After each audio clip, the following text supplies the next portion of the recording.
नमस्कार दर्शकों, स्वागत आप सभी का सुबह बोलेगा में। आपके साथ मैं हूं ऐश्वर्या।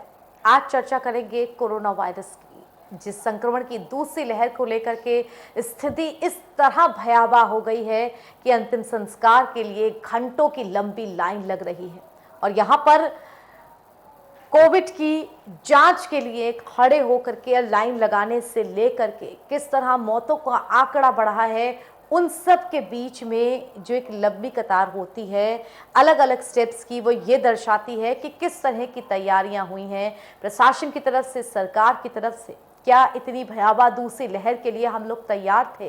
क्या युद्ध स्तर पे जो कहा जा रहा था प्रशासन की तरफ से कि हम तैयारियां करेंगे, उस पर कितने खरे उतरे, वो ये वक्त बता रहा है जब परिस्थितियां संभाले नहीं संभल रही हैं। राजधानी उत्तर प्रदेश कि लखनऊ की बात करें और उससे पहले सबसे बड़े जनसंख्या वाले प्रदेश उत्तर प्रदेश की ही बात कर लें तो एक्टिव संक्रमितों के मामले में महाराष्ट्र के बाद यूपी दूसरे नंबर पर पहुंच गया है, जो कि 7वें नंबर पे था। यानी कि 7 से जंप लेकर के हम सीधे दूसरे नंबर पे आ चुके हैं। सोचिए किस तरह की परिस्थितियां बढ़ रही होंगी, कितना गुना संक्रमण बढ़ रहा होगा। और इन सब के बीच जब ये खबर भी आए कि अब अंतिम संस्कार के लिए लकड़ियों की भी कालाबाजारी शुरू हो गई है, तो इस खबर को क्या कहेंगे आप? इसी पर चर्चा करेंगे आज हम सुबह बोलेगा में। हमारा चर्चा का विषय रहेगा मुश्किल से मोक्ष। क्योंकि लोग अब रोडों पे मर रहे हैं। जो संक्रमण है यह एयरबॉर्न हो चुका है। लोगों की लाशें बिछी रही हैं, आपको दर्द नहीं होता। लोग अब रोडों पर मर रहे हैं।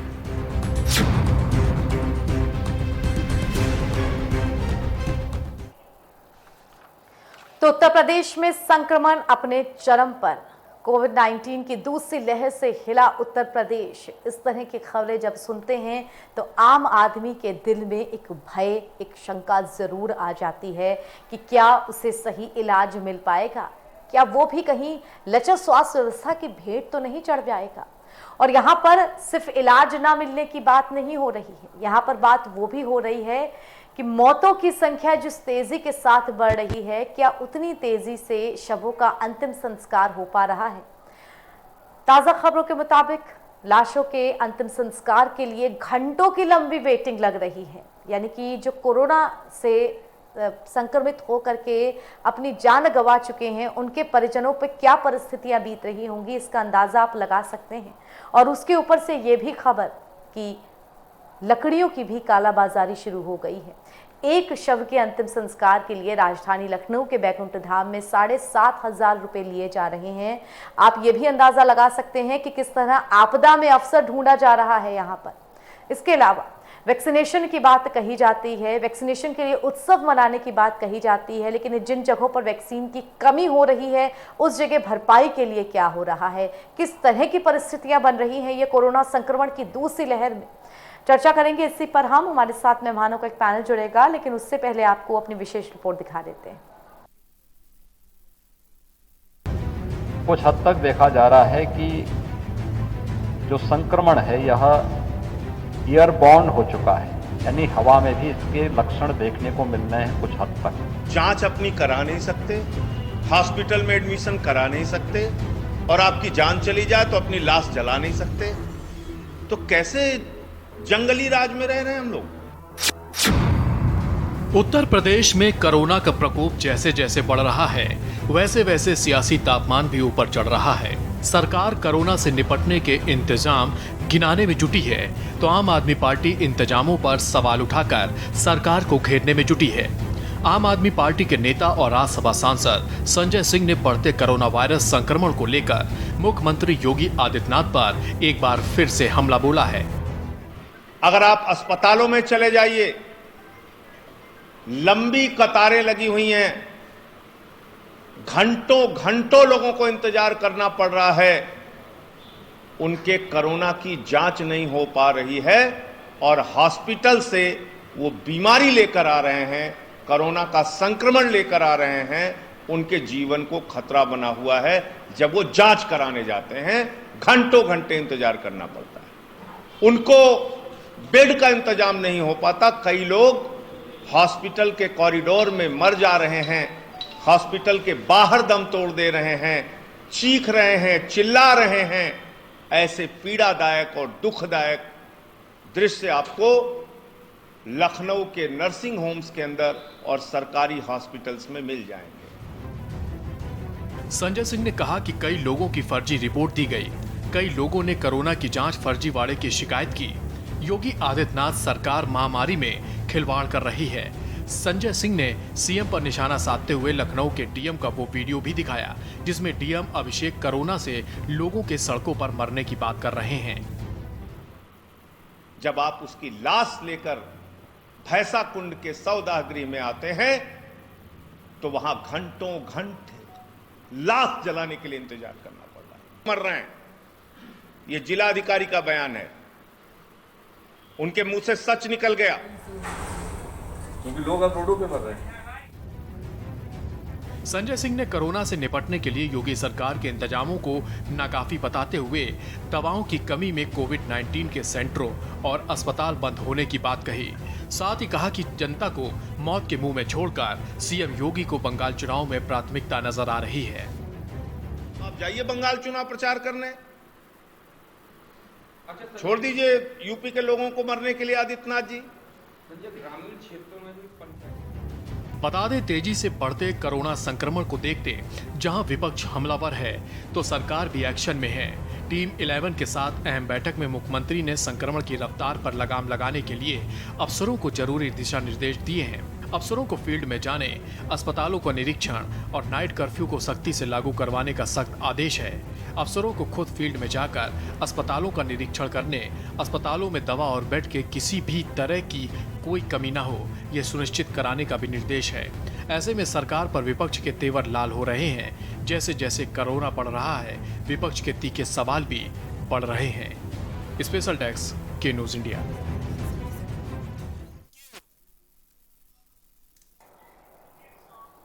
तो आइए अपने कार्यक्रम की शुरुआत करते हैं, लेकिन उससे पहले आपको आम आदमी पार्टी नेता संजय सिंह का एक बयान भी सुना देते हैं।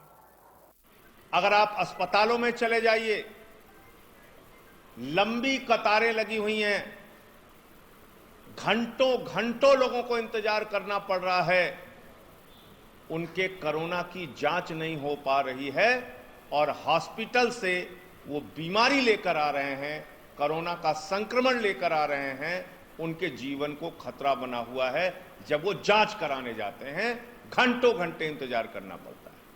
हॉस्पिटल में एडमिशन के लिए जाते हैं, घंटों घंटे बेड के लिए लाइन लगानी पड़ती है, उनको बेड का इंतजाम नहीं हो पाता। कई लोग हॉस्पिटल के कॉरिडोर में मर जा रहे हैं, हॉस्पिटल के बाहर दम तोड़ दे रहे हैं, चीख रहे हैं, चिल्ला रहे हैं।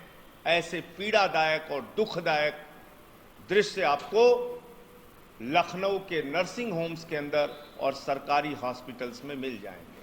अगर कोरोना के संक्रमण के कारण, अगर सरकार की लापरवाही और बदहाली और बदइंतजामी के कारण आपके किसी प्रियजन की जान चली गई, आपके पिता की जान चली गई, आपके मां की जान चली गई, आपके भाई की जान चली गई, जब आप उसकी लाश लेकर भैंसा कुंड के सौदाह गृह में आते हैं तो वहां घंटों घंटे लाश जलाने के लिए इंतजार करना पड़ रहा है। ये एक व्यक्ति हैं अमित मिश्रा, ये बाकायदा नाम लिख रहे हैं कि इनके फोन नंबर पर फर्जी जांच की गई। ये कपिल जी हैं, ये अपना पूरा डिटेल लिखकर डाल रहे हैं कि मेरी पत्नी तो सितंबर 2020 में पॉजिटिव आई, तो फिर मेरे पत्नी के नाम पर निगेटिव रिपोर्ट कैसे आ गई। ये सबसे बड़ा मामला, सबसे बड़ा फर्जीवाड़ा, सबसे बड़ा खुलासा ये है। आपको जानकर हैरानी होगी कि आदित्यनाथ जी की सरकार इस कोरोना की महामारी से किस तरीके से खिलवाड़ कर रही है, आपकी जिंदगी से किस तरीके से खिलवाड़ कर रही है। 7,343 मामले फर्जी जांच कर दिए गए। एक ही नंबर पर 7,343 लोगों की जांच कर दी गई और उनकी सबकी रिपोर्ट निगेटिव दे दी गई। आप कोरोना के आंकड़े निगेटिव दिखाने के लिए फर्जी नंबर पे जांच कर दे रहे हैं। जो लोग पॉजिटिव हो चुके हैं उनको निगेटिव दिखा दे रहे हैं, जो हैं ही नहीं दुनिया में उनके नाम पे निगेटिव रिपोर्ट बना दे रहे हैं। बेड का इंतजाम नहीं, आपने कहा 2000 वेंटिलेटर का इंतजाम कर रहे हैं, आईसीयू बेड का इंतजाम कर रहे हैं। कहां 2000 बेड आपकी, कहां पर है 2000 बेड, कहां पर है वेंटिलेटर का इंतजाम, कहां पर है ऑक्सीजन का इंतजाम? आप दिखाइए आदित्यनाथ जी। सिर्फ बड़ी बड़ी बातें करके लोगों को गुमराह करना, लोगों को भटकाना, ये किस प्रकार का आपकी सरकार चल रही है? और आदित्यनाथ जी, आपकी प्राथमिकता क्या थी जब उत्तर प्रदेश में कोरोना के केसेस बढ़ रहे थे, जब उत्तर प्रदेश में लोगों की जांचें नहीं हो रही थी कोरोना की, जब इसकी शुरुआत हुई कि दोबारा महामारी प्रवेश कर चुकी है उत्तर प्रदेश में, लखनऊ कराह रहा है इस बीमारी से, लोगों की जान जा रही है इस बीमारी से, उस समय आपकी प्राथमिकता क्या थी? आप उत्तर प्रदेश में रहते और इस कोरोना के संक्रमण से लड़ने का इंतजाम करते, लोगों के लिए बेड का इंतजाम करते, ऑक्सीजन का इंतजाम करते, वेंटिलेटर का इंतजाम करते। लेकिन आपने क्या किया? फर्जी रिपोर्टें बनवाई, कोरोना के संक्रमण को मजाक बना के रख दिया, लोगों की जिंदगी के साथ खिलवाड़ किया और खुद चले गए आप बंगाल प्रचार करने के लिए। आपकी प्राथमिकता चुनाव है, लोगों की लाशें बिछी रही हैं, आपको दर्द नहीं होता। शव जलाने के लिए कतारें लगी रही, आपको दर्द नहीं होता। आपको आदित्यनाथ जी सिर्फ और सिर्फ चुनाव की चिंता है। ये चुनाव की चिंता छोड़कर उत्तर प्रदेश की चिंता कीजिए। बहुत बंगाल घूम लिए आप, बहुत चुनाव प्रचार कर लिया आपने। अब जिन लोगों ने 325 सीटें आपको दी है, थोड़ी चिंता उनकी भी कर लीजिए। तो आइए कार्यक्रम शुरू करने से पहले इस वक्त की बड़ी खबर आपको राजधानी लखनऊ से बता दें, जहां विख्यात इतिहासकार पद्मश्री से सम्मानित योगेश प्रवीण जी का निधन हो गया है। वो 82 साल के थे और जब उनकी तबीयत बिगड़ी तो उनको अस्पताल में भर्ती कराया गया, जहां अस्पताल में उन्हें मृत घोषित किया गया। तो बड़ी खबर इस वक्त की लखनऊ से आपको बता रहे हैं। विख्यात इतिहासकार डॉक्टर योगेश प्रवीण की कोरोना संक्रमण से मौत हुई है। अस्पताल ले जाते समय रास्ते में उनकी मौत हुई। 82 साल के थे योगेश प्रवीण और कोरोना संक्रमित थे, पद्मश्री से सम्मानित थे। बड़ी खबर इस वक्त की राजधानी लखनऊ से, विख्यात इतिहासकार डॉक्टर योगेश प्रवीण की कोरोना संक्रमण से मौत हुई।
life and illness, and has literally shattered everything. Everything appears to be in shambles right now, and we really don't know how many waves of COVID we are going to see.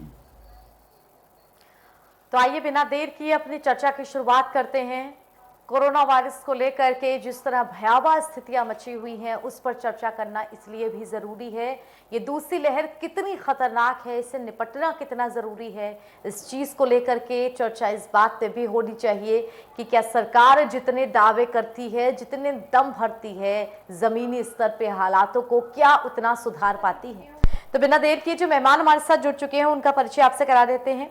BJP की तरफ से हमारे साथ शबनम पांडे जी जुड़ी हुई हैं। शबनम जी, बहुत बहुत स्वागत आपका हमारी इस चर्चा में। और हमारे साथ डॉक्टर सूर्यकांत जुड़े हुए हैं। डॉक्टर सूर्यकांत, बहुत स्वागत आपका हमारी इस चर्चा में। शबनम जी, शुरुआत आपके साथ करती हूँ 2-3 खबरें बता करके जो कि बहुत ही आप कहेंगे स्थिति को डराते हैं, स्थिति को भयावह बनाते हैं।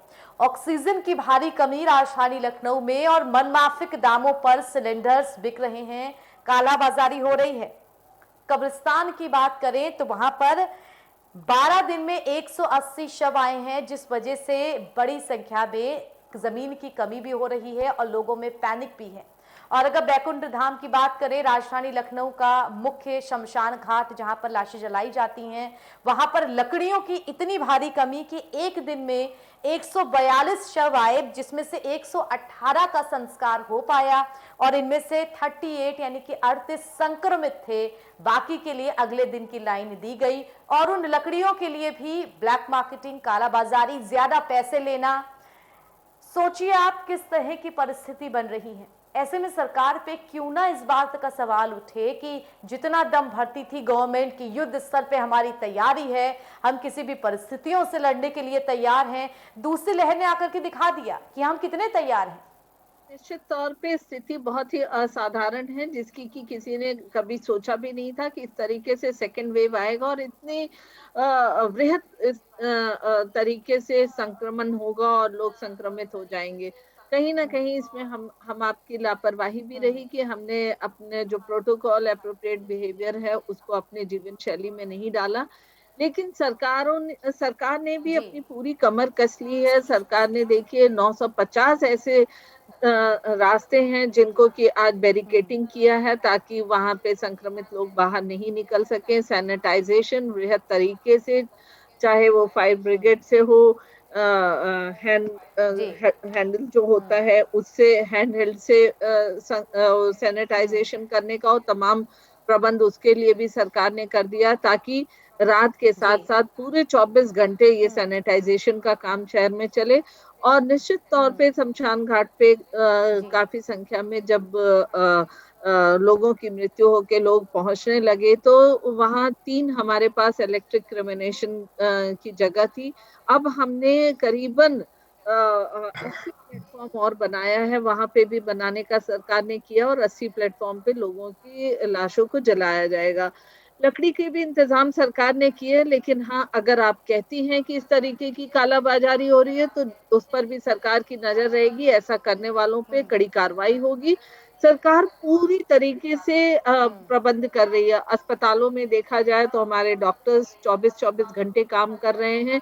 अभी मेरी बात हो रही थी, हमारे पैनल में बैठे जो डॉक्टर साहब हैं वो बता रहे थे, मैं तो रात तक लोगों को व्हाट्सएप से भी ट्रीटमेंट करता रह रहा हूँ। और एक पूरी डॉक्टर्स के पैनल्स का लिस्ट भी निकला है जो टेलीमेडिसिन करेंगे। कोरोना के अलावा भी जो पेशेंट्स हैं उन पर भी उनका भी इलाज टेलीमेडिसिन के द्वारा होता रहेगा। तो आप देखिए सब तरफ से सरकार ने चाक चौबंद किया है। स्थिति निश्चित तौर पे बहुत ही संक्रमित हो गई है और इस संक्रमित स्थिति को सामान्य स्थिति में लाने के लिए सरकार पूरी तरीके से प्रबंध कर रहे, प्रशासन इसमें जोर शोर से लगा है और उम्मीद करते हैं हम लोग कि जल्दी ही स्थिति काबू में आ जाएगी। शबनम जी उम्मीद करते हैं। दर्शकों, यहाँ पे एक छोटे से ब्रेक के लिए रुक रहे हैं, वक्त की सख्त कमी है, लेकिन ब्रेक के बाद जरूर जानेंगे क्यों वो इंतजाम कम पड़ जाते हैं जबकि ये कहा जाता है कि कितना बजट हमने इस चीज़ के एलोकेट किया, कितने बड़े पैमाने पर हमने इसकी तैयारियां शुरू की, उसके बाद भी। छोटे से ब्रेक के लिए रुक रहे हैं, सुबह बोलेगा में जल्द लौटेंगे। क्योंकि लोग अब रोडों पे मर रहे हैं, क्योंकि लोग अब रोडों पे मर रहे हैं। जो संक्रमण है यह एयरबॉर्न हो चुका है। लोगों की लाशें बिछी रही, आपको दर्द नहीं होता। लोग अब रोडों पर मर रहे हैं।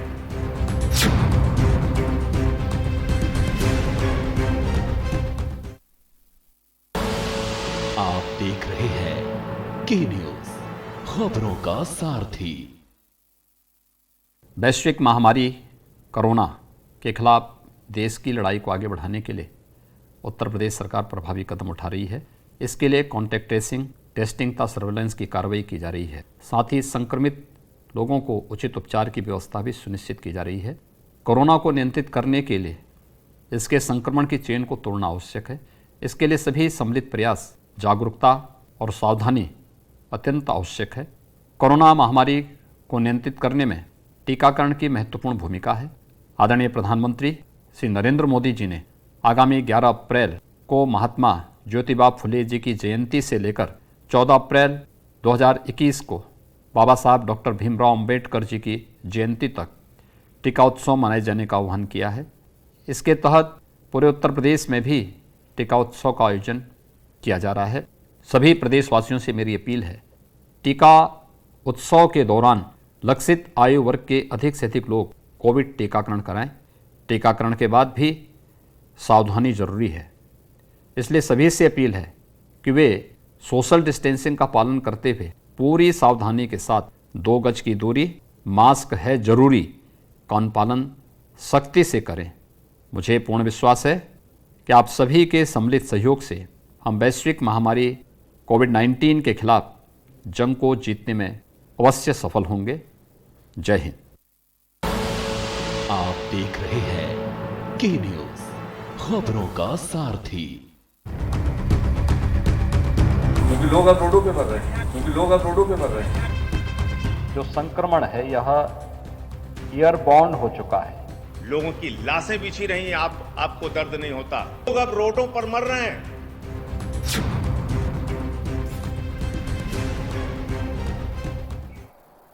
ब्रेक के बाद स्वागत आप सभी का सुबह बोलेगा में। और इससे पहले कि फिर से भी चर्चा की हम शुरुआत करें, सीधे आपको लिए चलते हैं जहां कोरोना की गंभीर परिस्थितियों को देखते हुए मुख्यमंत्री योगी आदित्यनाथ मेयर के साथ वर्चुअल बातचीत कर रहे हैं।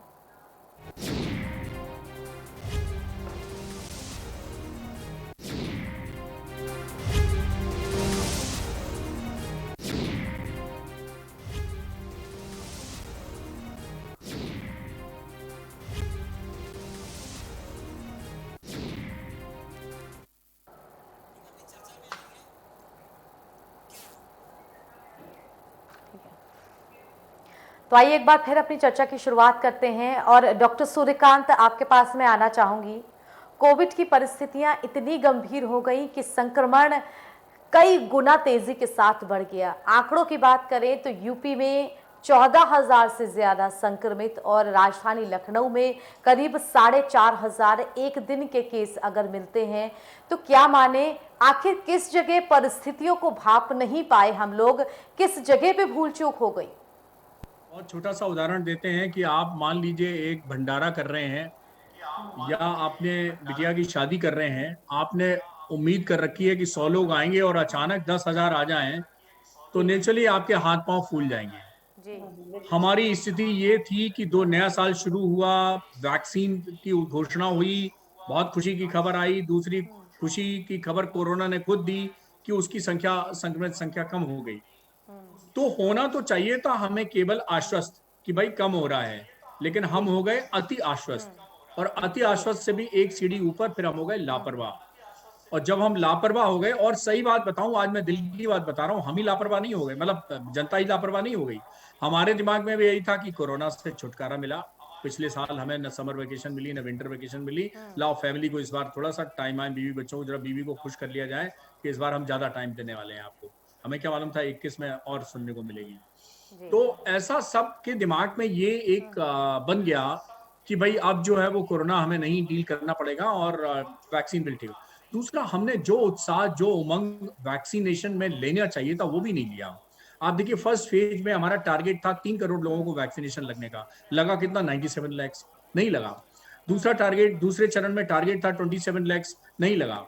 30% टारगेट पूरा हुआ। इसीलिए प्रधानमंत्री जी को कहना पड़ा कि वैक्सीन को महोत्सव की तरह मनाइए, यानी उसी उत्साह उमंग। इसी बीच कुछ वैक्सीन को लेके बयान भी आ गए, टीका था तो टिप्पणी भी आ गई। तो टीका टिप्पणियों के कारण भी लोगों को कंफ्यूजन हुआ कि पता नहीं वैक्सीन प्रभावी है कि नहीं। पहले उंगली उठी कोविशील्ड पे, पहले उंगली उठी कोवैक्सीन पे, फिर कोवैक्सीन की एक लैंसेट में रिपोर्ट आ गई, नहीं ये तो 81% इफेक्टिव है, तो अब उंगली उठ गई कोविशील्ड पे। तो लोगों का काम है कहना, कुछ तो लोग कहेंगे, लेकिन कंफ्यूजन बहुत हो गया। खैर, अब ये एक चुनौती है, इस पे हम आंख पे पट्टी तो बांध नहीं सकते। चुनौती है, बहुत चुनौती है।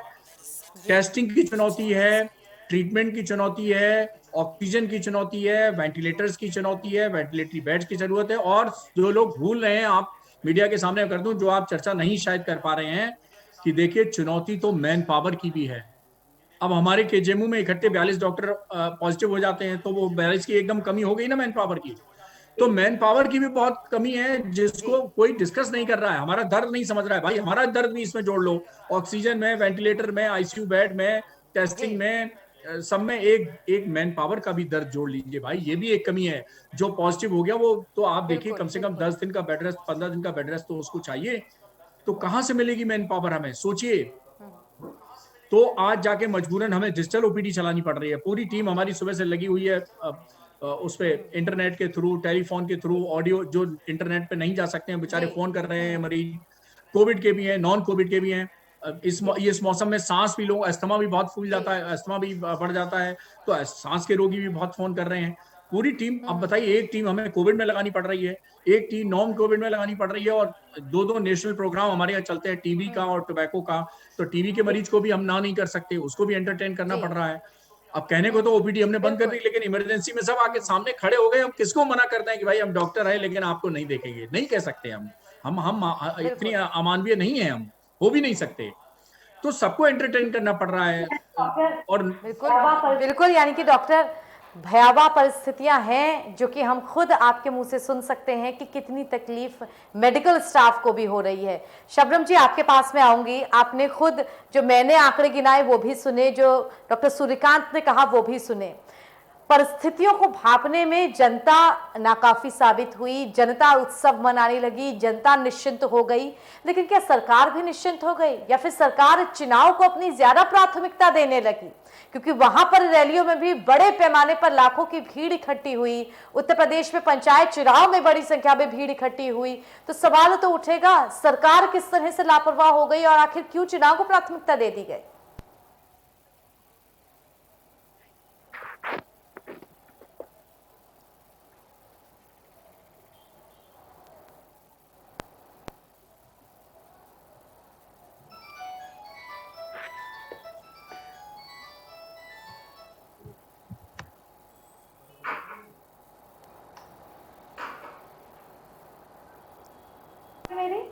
शबनम जी, अब तक आवाज पहुंच पा रही है मेरी? शबनम जी, शबनम जी, सरकार के लिए इस वक्त प्राथमिकता पंचायत चुनाव, इस वक्त प्राथमिकता बंगाल चुनाव में प्रचार, या फिर इस वक्त सरकार की प्राथमिकता उत्तर प्रदेश और यहाँ का कोरोना संक्रमण? सरकार को दोष नहीं दिया जा सकता कि सरकार की प्राथमिकता में चुनाव है।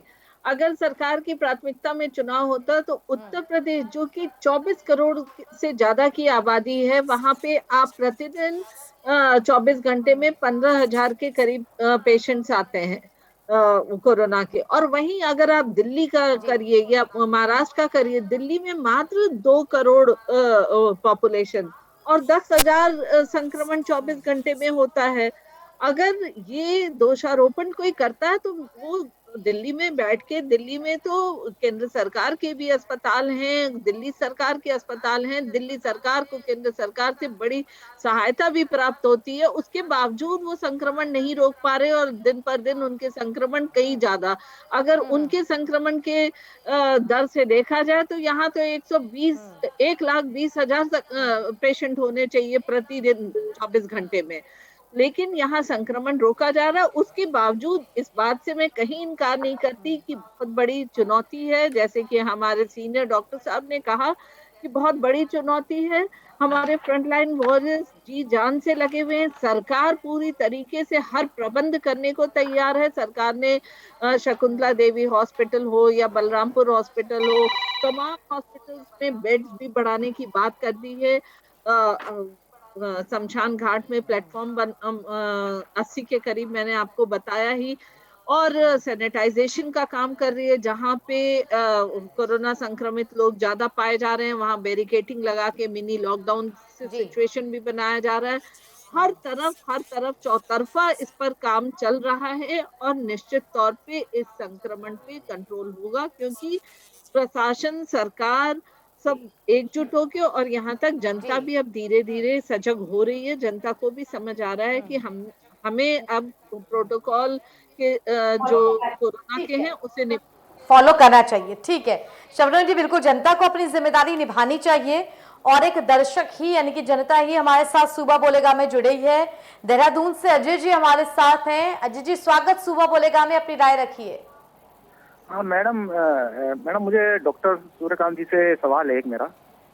कल मेरा मिस हो गया था एक सवाल, तो उनसे सवाल ये है कि सर एक चीज बताइए कि ये जो टेस्टिंग हो रही है, ये टेस्टिंग तो एक वैसी टेस्टिंग हो रही है ना जो जिसको रिकॉर्ड आ रहे हैं इतने कोरोना के मरीज, जैसे वो अस्पताल में टेस्टिंग करवाने आ रहे हैं या कोई वहाँ पर कुंभ मेले में जा रहे हैं, उनकी वो रिकॉर्ड है। अगर बाई चांस ये झुग्गी बस्तियां होगी और जो गरीब तबका हो गया, वहाँ पर एक कमरे में 10-10 लोग रहते हैं, ऐसे रहते हैं, वहाँ टेस्टिंग अगर करी जाए तो वहाँ पर तो हालत बिल्कुल बिगड़ सकती है, फिर तो बहुत ज्यादा बिगड़ सकती है, क्योंकि वहाँ तो टेस्टिंग हो ही नहीं रही है, ना वो डॉक्टर पे जाते हैं ना उनकी चेकिंग होती। तो वहाँ तो एक कमरे में 10 जने रह रहे हैं, बाहर आप चेकिंग कर लो कोई दिक्कत नहीं है, मगर वहाँ तो एक कमरे में 10-10 जने रह रहे हो और वहाँ गैप भी नहीं है, एक के ऊपर एक घर बन रखे है, जैसे दिल्ली गाजियाबाद। अगर वहाँ टेस्टिंग होने लग जाए तो वहाँ भी मरीज निकलेंगे ऑटोमेटिक। तो वहाँ पर मैं डॉक्टर सूर्यकांत से सच पूछना चाहता हूँ कि वहाँ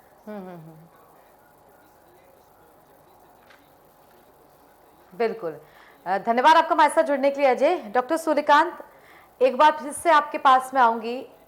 डॉक्टर सूर्यकांत अगर आप मुझे सुन पा रहे हैं सर, तो सर हमारे दर्शक ये पूछ रहे हैं कि बड़े पैमाने पर जो कोविड की टेस्टिंग हो रही है, या तो लोग सामने से निकल करके आ रहे हैं या फिर वो जिनमें कुछ भी परेशानियां हो रही हैं उनकी टेस्टिंग की जा रही है, लेकिन वो झुग्गी झोपड़ियां या फिर वो जो लोअर मिडिल क्लास हैं जहां पर एक झोपड़ी या एक जगह पे 10-15 लोग एक साथ रहते हैं, अगर वहां पे सैंपलिंग की जाए तो आपको क्या लगता है स्थितियां कितनी और भयावह हो सकती हैं?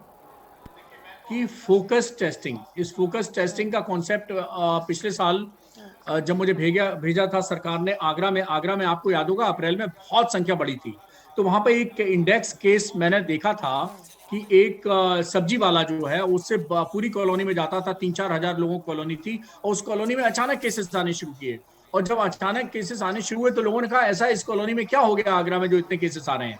तो पता चला कि एक सब्जी वाला सुपर स्प्रेडर का काम किया हुआ। तो ये कहलाता है फोकस टेस्टिंग।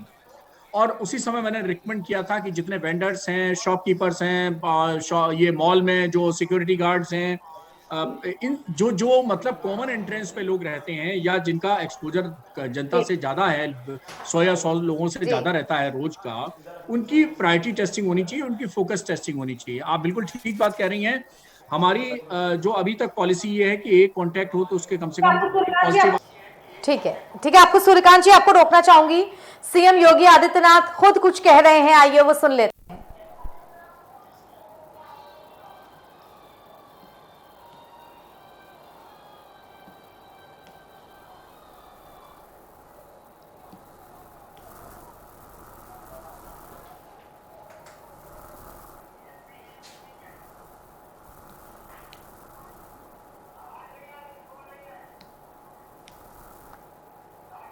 सुनो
मेरे प्रदेश वासियों का मार्गदर्शन करने के लिए हमारे साथ जुड़ी प्रदेश की महामहिम राज्यपाल श्रीमती आनंदीबेन पटेल जी,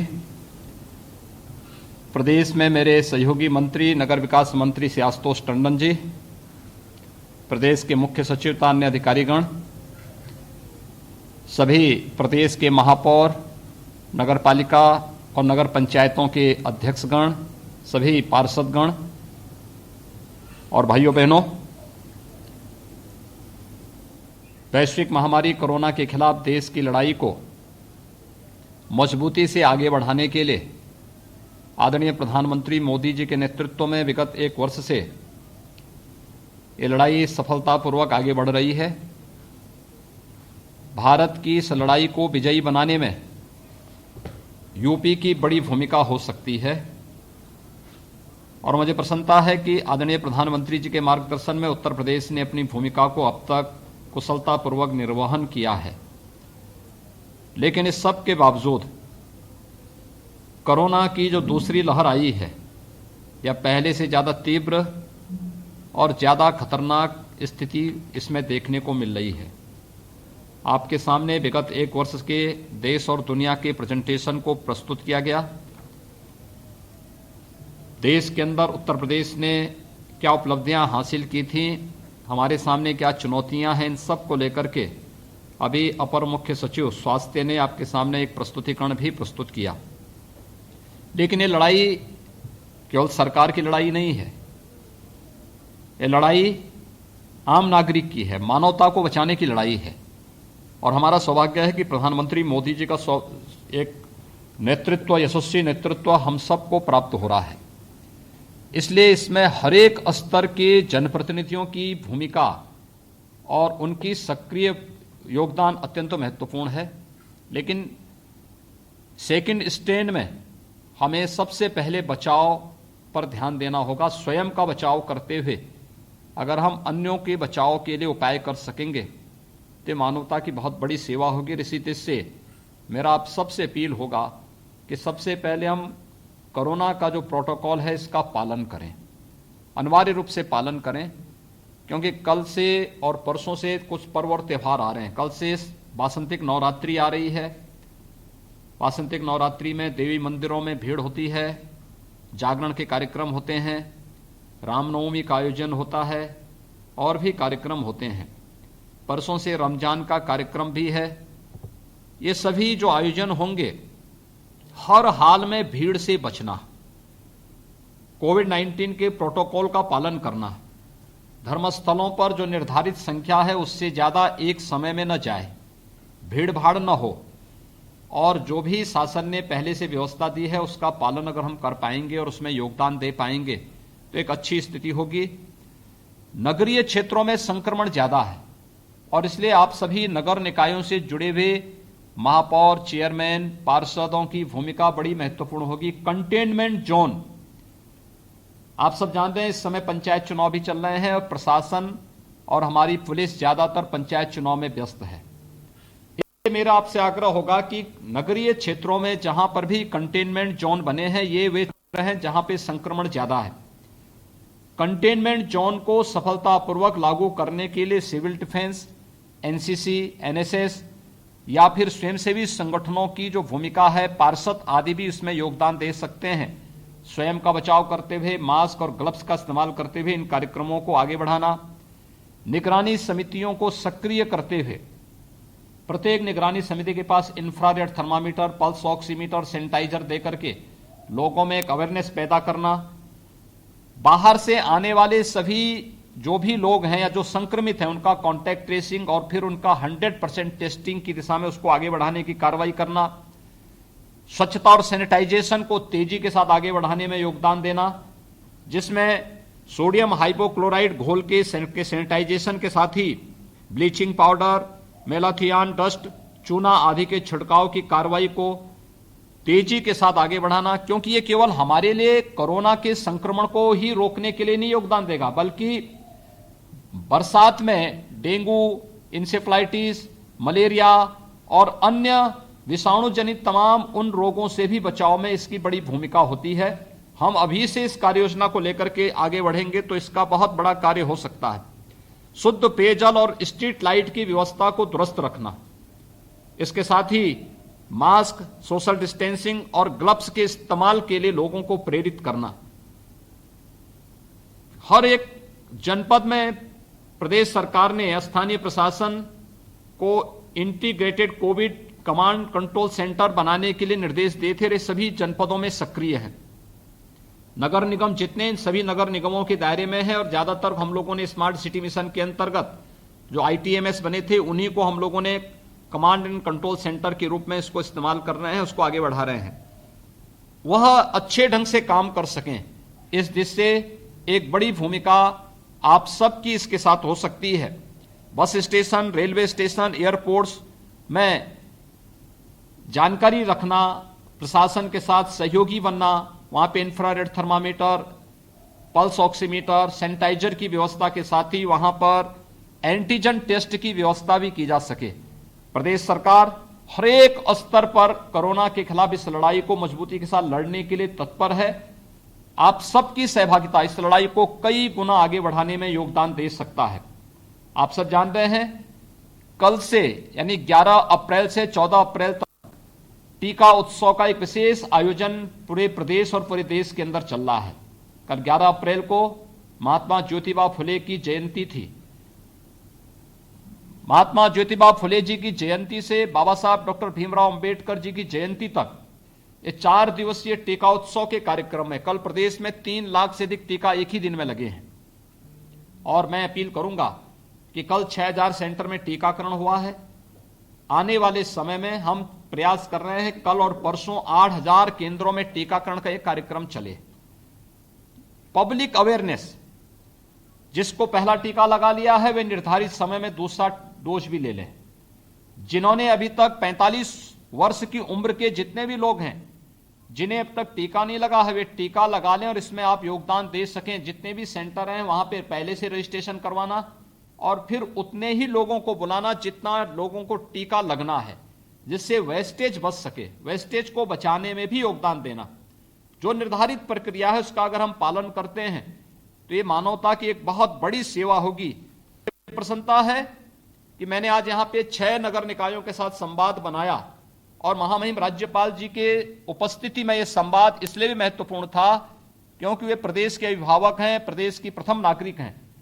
तो प्रदेश के अभिभावक के रूप में प्रदेश के अंदर नगर निकाय किस प्रकार से अपनी भूमिका का निर्वहन कर रहे हैं, ये महामहिम राज्यपाल जी के संज्ञान में आना आवश्यक है। और इस दिशा से आज मैं उनका आभारी हूं कि उन्होंने सभी नगर निकाय के जनप्रतिनिधियों के साथ संवाद के लिए आज अपना समय निर्धारित किया। कल सर्वदलीय बैठक को भी महामहिम राज्यपाल जी का मार्गदर्शन प्राप्त हुआ था और मुझे प्रसन्नता है कि वह अपना समय, बहुमूल्य समय सभी कार्य के लिए उपलब्ध कर रही हैं। मुझे प्रसन्नता है कि हमारे सभी नगर निकाय जिला प्रशासन के साथ तालमेल बिठा करके बेहतर तरीके से अपने कार्यों का निष्पादन कर रहे हैं। मुझे विश्वास है जो बातें यहाँ पर अभी विभिन्न नगर निकायों ने बताई हैं, सभी नगर निगम, नगर पालिका, नगर पंचायतें और सभी जनप्रतिनिधिगण उसका अनुपालन करते हुए कोरोना के खिलाफ देश की इस लड़ाई को मजबूती के साथ आगे बढ़ाने में अपना योगदान देंगे, जिससे कोरोना हारेगा, देश जीतेगा और इसको हम मजबूती से आगे बढ़ाने में अपना योगदान दे सकेंगे तो ये मानवता की एक बहुत बड़ी सेवा होगी। मैं एक बार फिर से महामहिम राज्यपाल महोदय का हृदय से अभिनंदन करता हूं, स्वागत करता हूं। आप सभी जनप्रतिनिधियों के द्वारा जो योगदान दिया जा रहा है इसके लिए आपको साधुवाद देता हूं और विश्वास व्यक्त करता हूं कि हम आगे आने वाले समय, कल से हमारे जो पर्व आ रहे हैं, आप सबको मैं चैत्र शुक्ल प्रतिपदा से जो 9 संवत्सर प्रारंभ हो रहा है, वासंतिक नवरात्रि का कल प्रथम दिन है, इसकी भी मंगलमय शुभकामनाएं देता हूं। रमजान परसों प्रारंभ हो रहा है, इसकी भी मंगलमय शुभकामनाएं देता हूं और विश्वास व्यक्त करता हूं कि हम कोरोना प्रोटोकॉल का पालन करते हुए पर्व और त्योहारों को शांतिपूर्ण, सौहार्दपूर्ण तरीके से संपन्न करने में अपना योगदान देंगे। आप सबको बहुत बहुत धन्यवाद। मैं अब आदरणीय महामहिम श्री राज्यपाल जी से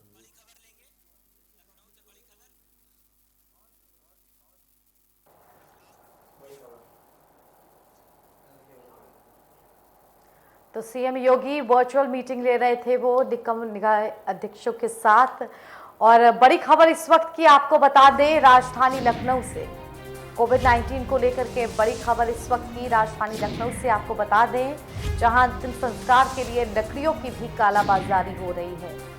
वो लकड़ियां जो कि अंतिम संस्कार में शव को जलाने के काम आती हैं, उनकी भारी कमी है। सुबह ही हम आपको खबर बता चुके हैं कि किस तरह से शव बड़ी संख्या में आ रहे हैं, तो लकड़ियों के लिए ज्यादा पैसे वसूले जा रहे हैं।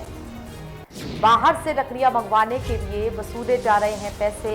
ये लकड़ियां सीतापुर से करीब 5 से 8 ट्रक लकड़ियां लखनऊ आई हैं, तो बाहर से लकड़ियां मंगवाने के लिए पैसे वसूले जा रहे हैं। महामारी के बीच दाह संस्कार के लिए भी कालाबाजारी हो रही है। मौके पर नगर आयुक्त अजय द्विवेदी ने निरीक्षण किया। इस बात का पता चला, नगर आयुक्त ने ही कई शहरों से लकड़ियां मंगवाई थी, क्योंकि लकड़ियों की भारी संख्या में कमी पड़ रही थी अंतिम संस्कार के लिए। बड़ी खबर राजधानी लखनऊ से, बैकुंठ धाम में लकड़ियों की कालाबाजारी। दाह संस्कार करने आए लोगों ने इस बात का आरोप लगाया कि उनसे लकड़ियों के लिए ज्यादा पैसे वसूले जा रहे हैं। तस्वीरें भी आप देख सकते हैं। देखिए, यहाँ पे जो भैंसाकुंड शब्दाग्रह है ये 2 क्षेत्रों में बटा हुआ है। इसको हमने एक तरफ हमारा कोविड एरिया है जहाँ कोविड बॉडीज आती हैं, दूसरा नॉन कोविड एरिया है।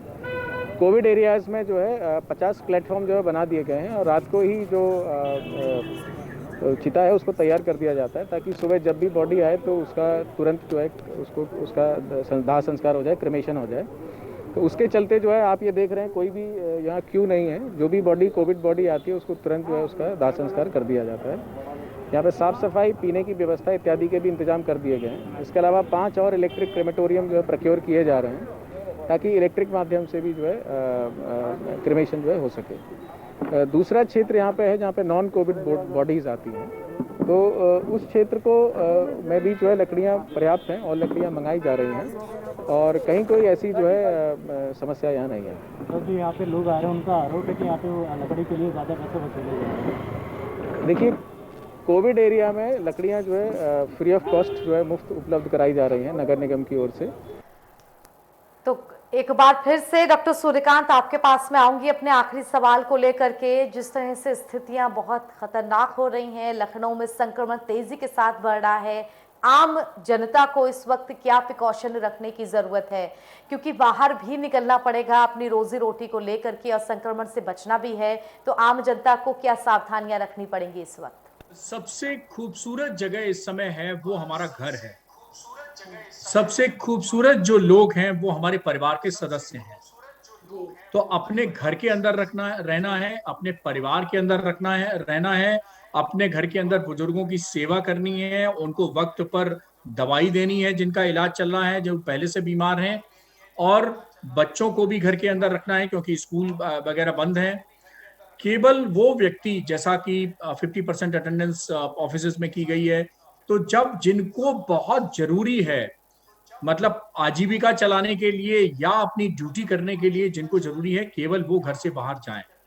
और मैं आपको अभी शबनम जी से मैं यही कह रहा था कि अन्यथा अननेसेसरली बाहर ना निकलें। अब लोग क्या करते हैं, सुबह सुबह दूध लेने जाते हैं, ब्रेड लेने जाते हैं, फिर दोपहर में फल लेने जाते हैं, फिर शाम को सब्जी लेने जाते हैं, फिर रात को आइसक्रीम खाने चल देते हैं शाम को। अरे भाई, ऐसा मत करिए भाई, घर में ही रहिए, एक बार में एक ही काम कर लीजिए। उदाहरण के तौर पे मैं अभी बता रहा था कि आज जब मैं घर से निकला, मैं आपके दर्शकों को मैं व्यक्तिगत बात शेयर कर रहा हूँ। ऐश्वर्या जी, क्या करें, आपने मुझे मजबूर कर दिया है आपका प्रश्न पूछ के, कि घर से जब मैं निकला तो मेरी श्रीमती जी ने कहा कि बाहर जा ही रहे हो ड्यूटी पे, तो जब लौटना तो कल नवदुर्गे का त्योहार है, फल आप ही ले आना, क्योंकि दूसरे को बाहर ना निकलना पड़े। तो मैं अपनी पत्नी को अननेसेसरली एक्सपोज ना करके मैं घर से निकलूंगा, फल ले आऊंगा। अब मैं क्या करता है कि मैं तो ड्यूटी, मेरा काम ड्यूटी करना है, मैं भी अपनी उसमें रहता है एरोगेंसी में, और कहता कि नहीं वो तो घर का काम है, श्रीमती जी आप करिए।